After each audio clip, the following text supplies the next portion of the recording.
Olá você que me segue aqui no canal. Eu sou o professor Ricardo Russo.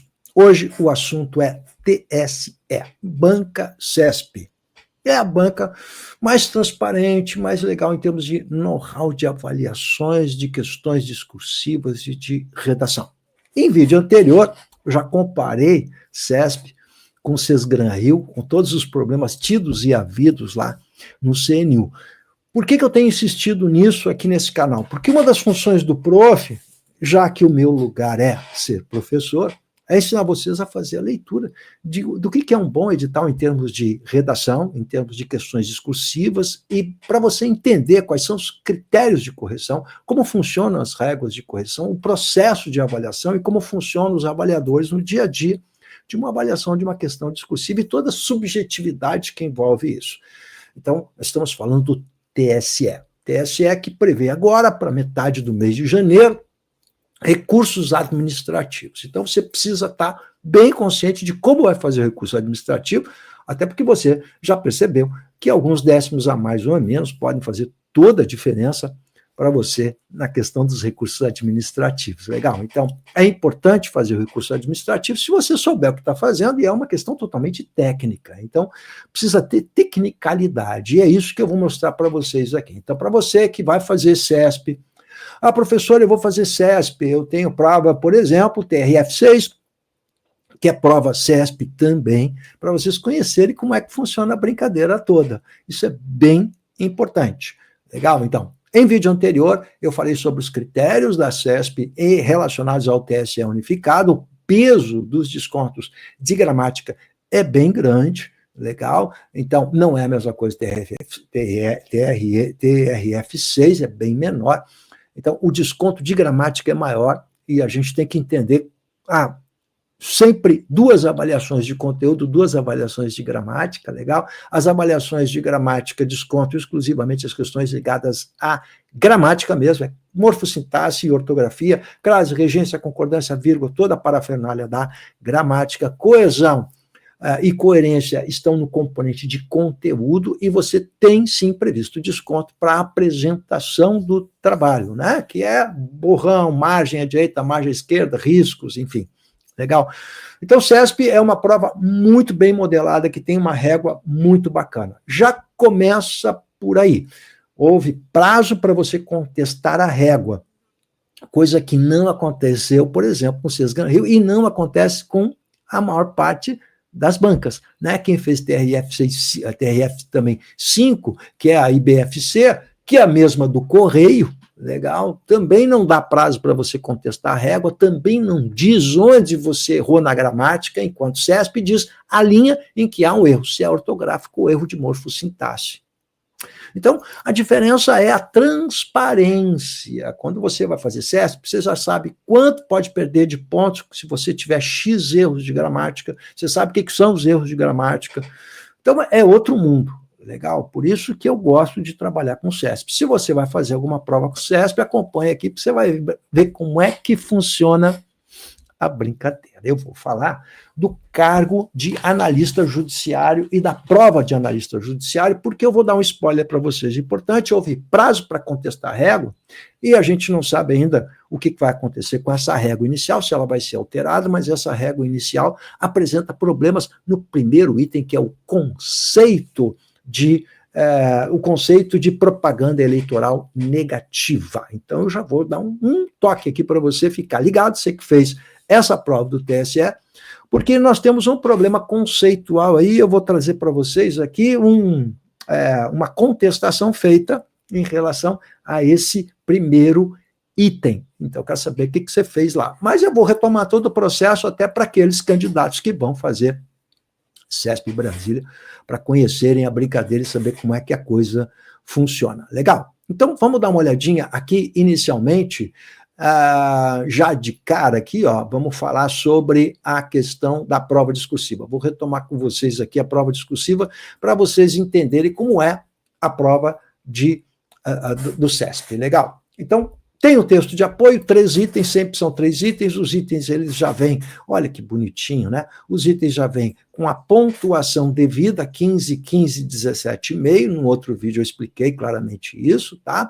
Esses 2,5 pontos de diferença, a redação valia 50 pontos, 15, 15 mais 17, 50, falta 2,5, esses 2,5 são relativos à apresentação do trabalho. Então, para aquele aluno apressadinho que faz a redação no último horário, faltando meia hora, correndo, com cheio de riscos, rabiscos, não tendo margem à direita nem à esquerda, com uma letra horrorosa, ele vai perder esses 2,5 pontos, e eu não preciso dizer para você o que isso pode representar, perder esses 2,5 pontos, né? Ou seja, isso significa simplesmente a reprovação.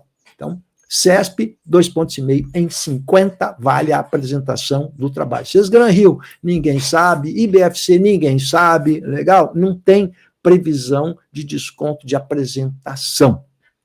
A maior parte dos editais não consta isso, tá? CESP consta, é bonitinho, por isso que a CESP é muito claro, muito transparente, muitas coisas aqui. Então, a hora que você vai fazer a prova, você já sabe quanto vale cada um dos 3 itens, sabe que são 3 itens, isso é muito bom, inclusive para o avaliador. Legal, por quê? Porque ele já sabe quanto vale cada item, ele sabe que cada item vale tanto, tem uma régua detalhada para ele poder fazer o desconto, então também isso agiliza muito a questão da avaliação. Lembrando que Sesgran Rio, na própria CNU, teve a prova, por exemplo, a 4 havia 5 itens, legal? E cada item tinha um subitem, então podia ser 10 itens ali para serem avaliados, isso leva muito mais tempo, dá muito mais trabalho na hora da avaliação. Então, tudo isso, gente, é importante para vocês entenderem, né? Porque isso vai ter implicação lá na hora da nota final, né? Se a coisa é muito subjetiva, se tem muitos itens, as falhas na avaliação são muito maiores.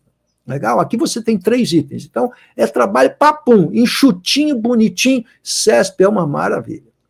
Eu estou falando como professor de língua portuguesa, cara que trabalha há 35, 36 anos com esse negócio, então eu conheço muito bem como funciona essa mecânica de correção e conheço todo o processo, não é só o fazer a prova, né? Eu sei que quer você estar por trás lá na avaliação, coordenar uma avaliação, examinar, corrigir textos, treinar avaliadores para você fazer a correção, tudo isso é uma coisa muito complexa. Então, acompanha o tio agora, que a gente vai dar uma olhadinha na proposta, e eu quero ver como é que você fez TSE para a área judiciária, o que você pensou, o que você fez para você já ir elaborando seu recurso administrativo, pensando como vai ser esse recurso administrativo, lembrando a vocês que você tem que receber a nota, com a prova, com as notas em cada um desses 3 itens, legal? Então você vai saber onde errou, você vai receber também os erros de gramática, em que linhas houve esses erros, para verificar se de fato os erros são assuntos pacificados na gramática ou pode haver divergência, aí você vai ter que trazer bibliografia para fazer esse recurso administrativo. Beleza? Especialmente ligado à pontuação, alguma coisa de colocação pronominal, também pode ter muita coisa não pacificada. O que mais? Vamos dar uma olhadinha na proposta. Então, essa redação valia 50 pontos, como está aqui já dito, 50 pontos, bem em cima na proposta diz, o domínio do conteúdo serão atribuídos até 50 pontos, dos quais 2,5 serão atribuídos ao quesito de apresentação, legibilidade, respeito às margens, indicação de parágrafos, estrutura textual, organização das ideias do texto estruturado, tudo isso valia 2,5 pontos. Então, olha como isso está claro aqui, né? Quem fez CNU não tinha nada disso, você foi às escuras fazer seu recurso administrativo, né? Por isso que está dando problema em demandar na justiça, porque você não teve a possibilidade de fazer um recurso para exercer o seu contraditório à medida que você não sabia o que foi descontado. Então, nesse recurso administrativo que você vai fazer agora para o TSE, você já sabe pontualmente o que você vai reclamar, então não precisa reclamar de tudo, né? É mais fácil. Muito mais fácil o trabalho. Olha, houve aqui um desconto no primeiro item que não foi correto, porque eu respondi corretamente, está lá na linha tal, a resposta está correta conforme a regra. Muito mais fácil do que aconteceu no CNU, foi uma loucura geral. Então, você está vendo toda a diferença no processo, né? Inclusive, mais complexo para eles na banca mesmo, né? Porque você tem que ler um recurso grande, que pede um monte de coisa, porque você sabia o que estava sendo descontado. Aqui, como eu sei, o recurso vai ser menor, então dá menos trabalho para a banca. Você não tinha pensado nisso, né? Claro que eu penso em tudo, porque eu conheço todos os ângulos aí dessa brincadeira. Então, vamos lá. Olha só, presta atenção que eu vou falar agora, você que fez essa prova aqui para analista na área judiciária, né? Olha só, você tinha um textinho de apoio que dizia o seguinte, olha lá, diz assim, com o protagonismo da rede mundial de computadores, não está falando sobre a rede de computadores, internet, legal, descortina-se, bonitinha essa metáfora, né? Irreversível mudança de paradigma. Então, mudou tudo, quer dizer, ou seja, a internet mudou toda a história, né? Mudou o paradigma. Em que os meios tradicionais de comunicação, rádio, TV, jornal, estão perdendo espaço para o mundo da interconectividade, no qual todos têm espaço para se manifestar. Então, todo mundo se manifesta, né? É a tal da liberdade de expressão. Né? Então, se antes você tinha que a informação estava presa para quem trabalha com jornalismo, como eu, a informação era atribuição do jornalismo, rádio, TV, jornal, agora todo mundo é jornalista. Né? E aí a coisa vira uma bagunça. Bom, isso é outra coisa.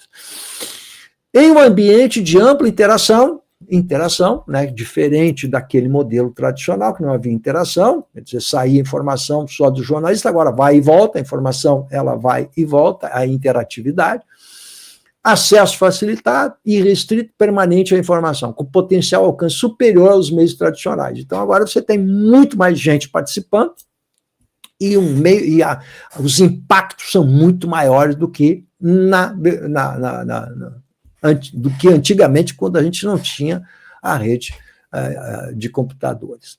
A utilização da tecnologia, contudo, continua falando, portanto, de meios de comunicação novos, de rede de computador e de nova tecnologia, não se revela somente na forma de benefícios, a gente sabe que não, ao processo eleitoral. Então, especificamente agora, vamos falar do processo eleitoral, né, nesse segundo parágrafo. A grande preocupação há, por exemplo, em torno do uso das mídias sociais para disseminação de notícias falsas ou enviesadas. Então, agora você tem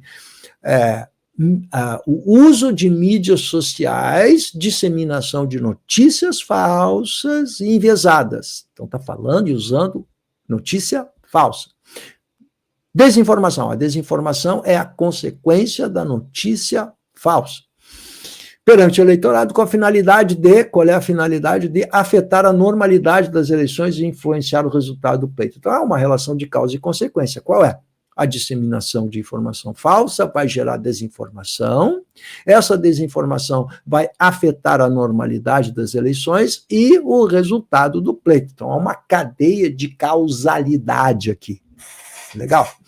Feito isso, então, eles colocam lá, a partir do texto precedente, né, de caráter motivador, quer dizer, você não é obrigado a usar, usa se quiser, é só motivacional, elabore um texto dissertativo, então é um texto dissertativo, claro, né, começo, meio e fim, aquela coisa do texto dissertativo, considerando os aspectos legais, agora ele está preso aos aspectos legais, então ela não é uma dissertação argumentativa, e sim uma dissertação expositiva. Eu expliquei a diferença no vídeo anterior, então se você não sabe, vai lá assistir o meu vídeo, te inscreve no meu curso de redação, para você que vai fazer TRF6, você que vai fazer MPU, você que vai fazer CESP Brasília, você tem lá, CESP, FCC, cada um eu trato exclusivamente, mostro como é que funcionam as propostas de redação, os critérios de avaliação, ensino você a fazer essas redações aí, legal? Curso objetivo e sintético.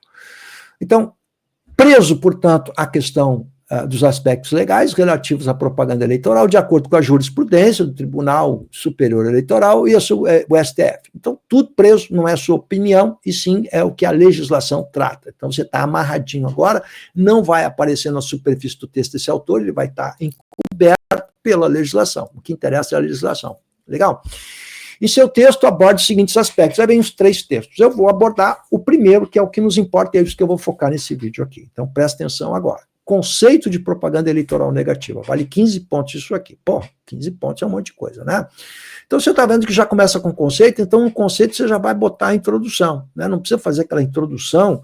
Eu tenho vários alunos, inclusive tem umas redações aqui que os alunos me mandaram, faz aquela introdução que aborda tudo que vai ser tratado, né? Essa é uma introdução muito típica na dissertação argumentativa, aquela do bloco 8 do CNU, aquela do Enem, que você faz um espelho, né? A introdução é um espelho daquilo que vai ser abordado. Aqui não, ela é discursiva, então você não pode perder tempo, você tem 30 linhas para discorrer sobre tudo isso aqui e ganhar essa pontuação linda, mágica, que vai resolver o problema da sua vida. Então, não perca tempo fazendo aquela introdução genérica que é típica da argumentativa, não da expositiva. Não perca tempo com isso. Então, se é já o conceito já é uma coisa genérica, e o genérico é uma boa forma de começar a redação. Então, já sai rasgando, sem perder tempo, dando o conceito do que é essa propaganda eleitoral. Muito bem. Então, feito isso, eu tenho que dar o conceito da propaganda eleitoral negativa. Isso alinha 15 pontos na sua vida, na sua vidinha. Muito bem. Então, vamos lá.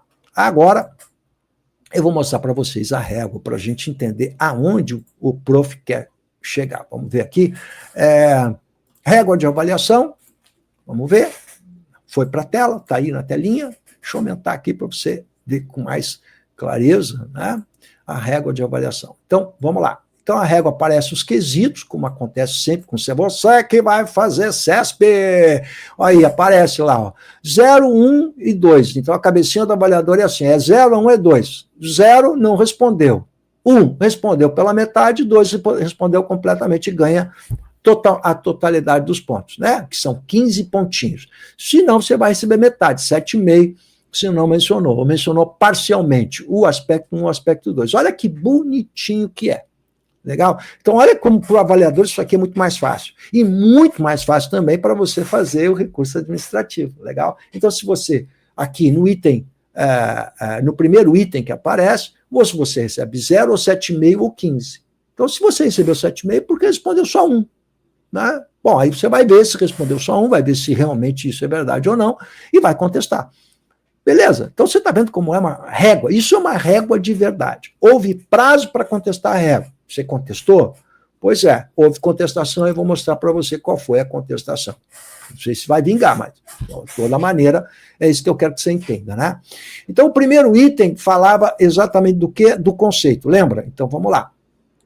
O que diz a nossa querida régua? Presta atenção agora, você que fez a prova, você que vai fazer aí CESP, como é que funciona a coisa, para ver como esse negócio de redação é subjetivo e complicado, né? Por isso que isso não é só um problema, geralmente quando você vai fazer prova, assim, a redação, tem redação, você pensa assim, puxa vida, tem redação, coisa complicada, mas não é só complicado para você, para a banca é um tormento isso aqui.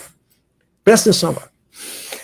Régua. A propaganda eleitoral negativa é definida como 1 e 2. Então, tem duas definições. Para você ganhar 15 pontos, você tinha que botar essas duas definições. Manifestação direta, que por qualquer meio, deixa eu melhorar isso aqui, qualquer meio de divulgação, está mais claro agora, ultrapassa a mera liberdade de manifestação. Então, eles não estão usando liberdade de expressão, eu acho que por uma questão até política, né, para não entrar em polêmica, né? Mas é a mesma coisa, liberdade de expressão, liberdade de manifestação. Então, olha só, manifestação direta que por qualquer meio de divulgação ultrapassa a mera liberdade de manifestação. Então, para ser propaganda eleitoral negativa, qual é a palavra-chave aqui? É ultrapassar a liberdade de manifestação. Então, o verbo ultrapassar. Entendeu como é que funciona? Então, eu sou avaliador, eu vou procurar aqui já, tem que ter alguma coisa dentro desse campo semântico. Ultrapassa a mera liberdade de manifestação. Então, para ser uma propaganda eleitoral negativa, tem que ultrapassar a liberdade de manifestação, que é própria, a liberdade de manifestação, que é própria do debate democrático. Então, a liberdade de manifestação é própria, mas ultrapassou. Beleza? Segundo, vise, ultrapasse e vise, essas são palavras-chave. Atingir a imagem dos candidatos. Né? Ferindo a honra. Então, atinge a imagem, fere a honra, atrai o repúdio do eleitorado e, qual é a consequência última? Reduz a votação. Você está vendo que há de novo aqui uma relação de causalidade, né? Então, olha só, causa e consequência. Olha, gente, presta atenção. Isso é evolução temática. Isso é que a gente chama de progressão temática, né? De causa para consequência. Olha lá. Atinge a imagem, fere a honra, atrai o repúdio e, por último, reduz a votação. Então, cria problemas na votação. Certo, gente? Bom, se nós examinarmos, vamos lá, agora o prof está fazendo uma análise bem criteriosa, tá? Se nós examinarmos o texto de apoio, a gente vai ver que o texto de apoio, ele não fala em qualquer meio, não é? Não fala em qualquer meio.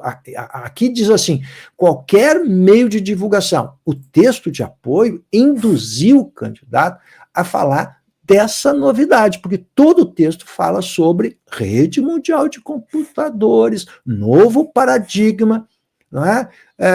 Os meios tradicionais, legal, mas basicamente fala sobre a rede de computadores, né? E esse novo paradigma. O texto ele trata sobre essa novidade. É esse que tem um potencial de destruir. Mas a régua, ela é mais ampla. A régua ela não especifica essa rede mundial. Não, ela só ela diz o seguinte, qualquer meio. Né? E fala que ultrapassa a mera liberdade de manifestação. Legal? O que mais?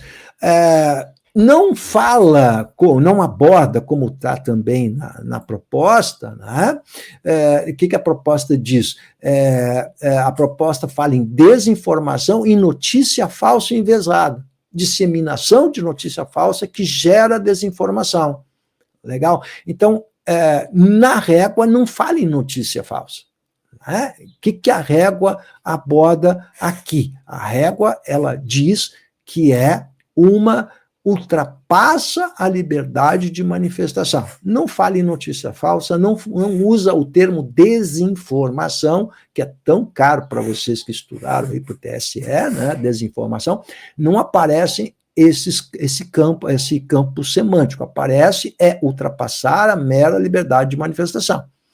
O que eles vão aceitar, que eles não vão aceitar, isso eles devem estar discutindo agora, né? Porque isso na hora que você começa a corrigir, vamos sentar e olha, isso aqui a gente aceita, isso aqui não vai aceitar, isso aqui a gente vai aceitar, eles vão ter que estipular uma régua da régua, né? Porque uma coisa é você montar uma régua pensando naquilo que pode ser respondido, outra coisa são as respostas, legal? Por exemplo, eu peguei várias redações em que textualmente o candidato fala em propaganda eleitoral negativa e fala o uso inadequado da mídia eletrônica, disseminação de notícia falsa, desinformação, usa essas expressões que estão no texto de apoio. Porque o texto de apoio ele vai induzir o candidato a falar em desinformação e notícia falsa, por óbvio. Né? Curiosamente, a régua não traz aqui essas expressões. Fala em mera liberdade de manifestação, não aborda as novas mídias, fala só em qualquer meio, legal? Então, isso aqui cria, sim, um ruído de comunicação. É grave, não é grave? Isso é outra discussão, mas cria um ruído de comunicação. Será que eu fui claro com vocês? Bom, isso é um probleminha. O que eles vão aceitar? Mas o mais grave vem agora. No conceito de propaganda eleitoral negativa que está na régua, claramente a definição é que ultrapassa, é uma manifestação por qualquer meio, que ultrapassa a mera liberdade de manifestação. E logo, isso vai ter repercussão no item 2, porque vem lá a punição para esse tipo de propaganda eleitoral negativa. Bom, o que a gente buscou aqui para mostrar para vocês, né? A contestação é isso. Essa contestação, deixa eu ir aqui, ó, essa contestação, ela vai se basear em, agora sim, bibliografia. Legal? O que é a propaganda eleitoral negativa? E eu vou mostrar para vocês, então, essa referência bibliográfica aqui para você ver. Né? Se essa contestação vai dar certo, não vai dar certo, se ela vai ser aceita pela banca, se a banca ela vai aceitar esse outro tipo de visão, mas está aqui. Primeiro tem a referência bibliográfica, legal, José Jairo Gomes, Direito Eleitoral, está aqui, legal. E olha só o que é, lembra? Propaganda eleitoral negativa. Pode a propaganda ser positiva ou negativa. Então, pode ser as duas coisas. Já a propaganda negativa, presta atenção, tem por fulcro, quer dizer, por âmago, por cerne, por ponto central, o menoscabo, quer dizer, o desprezo ou a desqualificação do candidato oponente. Então, negativa, o que é? Desqualificação do candidato oponente. sugerindo que não detém os adornos morais ou a aptidão necessária à investidura do cargo eletivo. Então, isso é propaganda negativa. Então, propaganda negativa é aquela que desqualifica o oponente. Como tática, a propaganda negativa pode provocar sérios danos. A consequência qual é? Sérios danos à imagem de suas vítimas. Sobretudo quando fundada em fatos mandazes, quer dizer, em fatos que não são verídicos, né? Não são verdadeiros. Se for inteligente de fácil compreensão, pode ser, qual é a consequência? Devastadora para a campanha adversária. No entanto, é preciso ponderar que, como bem ressalta Aline Osório, da outra referência, ó, abre aspas, agora quem está falando é Aline Osório, a crítica política dura, mordaz, espinhosa, ácida, né, que não é notícia falsa e que não provoca desinformação, é peça essencial no processo democrático, sendo natural em campanhas eleitorais a utilização de estratégias de desqualificação de oponentes, realção dos defeitos, pontos fracos, erros e manchas em suas biografias. Além de inevitável, a propaganda negativa pode ser benéfica ao processo democrático. Afinal, assevera o autor, por meio da crítica à figura dos candidatos, os eleitores têm acesso a um quadro mais completo de ações políticas, considerações a respeito do caráter, da idoneidade e da trajetória dos políticos que são indiferentes ou irrelevantes para o eleitorado, que não são indiferentes ou irrelevantes para o eleitorado, e fazer parte do leque de informações legitimamente utilizadas na definição do voto. Ora, o que é que nós temos agora aqui? E qual é a polêmica? A propaganda eleitoral negativa, ela pode ser ilegal ou não. Ela pode ser uma propaganda legítima e, como diz aqui, até positiva para o processo democrático. Então, simplificadamente, a propaganda eleitoral negativa tem dois tipos. Tem aquela que é aceitável porque é legítima.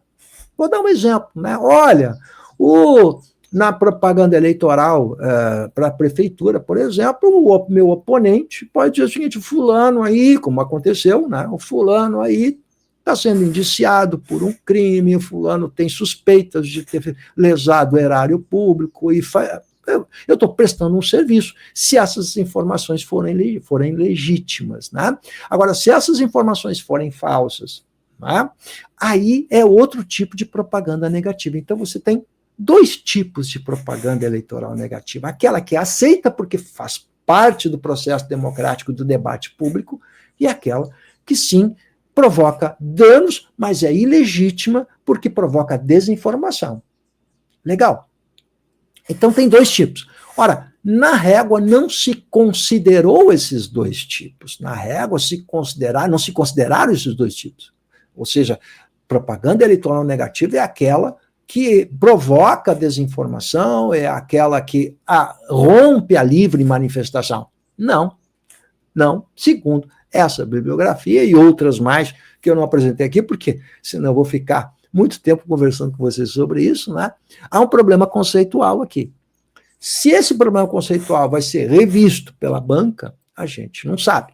Mas a gente tem um probleminha já para a gente brincar com essa régua aí, que certamente provocou aí muitas diferenças nos conceitos que vocês deram. Então, eu quero saber quais foram os conceitos que vocês usaram. Eu quero saber o que vocês escreveram aí, porque eu tenho lido várias redações. Então, manda para mim que eu quero saber. Quero saber o que você botou no conceito. Se você fez como a régua, ou se você simplesmente usou outro conceito para a gente ver o que vai acontecer na hora de fazer o nosso recurso administrativo.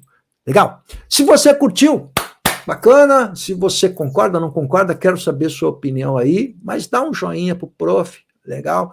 E a gente está junto aqui nesse canal para ajudar vocês aí nessa caminhada, que é TSE, recurso administrativo, como é que faz? Vamos estudar. A melhor coisa que tem é você estudar redação, praticar redação. Isso é bem importante, então aproveita meu curso de redação, vou deixar o link para você aqui na descrição do vídeo. Te inscreve lá e vai ver como é que é esse trabalho que eu faço, com correção de textos que eu mesmo faço, laboratorial, artesanal, olhando o seu texto e interagindo com você pelo WhatsApp. Beleza? Tamo junto aí, galera.